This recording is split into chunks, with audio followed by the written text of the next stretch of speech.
we can understand others, but not ourselves. We can advise others, but not ourselves. We can guide others, but not ourselves. We are very much interested in others, but not in our own self.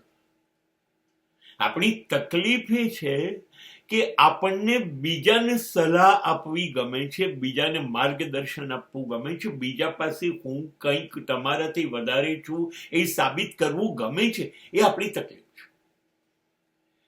અને આપણી અંદર એક મજબૂત ખ્યાલ છે, હું એને સમજી ગયો, અથવા હું બધું સમજું છું, અથવા હું બધાને સમજી શકું છું મારા સિવાય. હું બધાને સમજાઈ શકું છું, બધાને સમજી શકું છું, પણ હું મારી જાતને નથી સમજાઈ શકતો, હું મારી જાતને નથી સમજી શકતો. આ સૌથી મોટી કમનસીબી છે.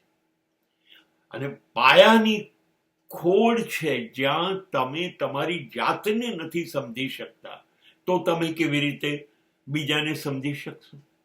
ની ફર્સ્ટ પહેલું પગથિયું, હું મારી જાતને ઓળખું, હું મારી જાતને સમજું, હું મારી જાતને સમજાઈ શકું. આ બહુ જ અઘરું છે. કેટલા બધા લોકો એવું એ કહે એટલે દુનિયા માની જાય, બધાને સમજાઈ શકે છે, એ એની સિદ્ધિ છે, પણ પોતે નથી સમજી શકતા, એ એની મર્યાદા છે.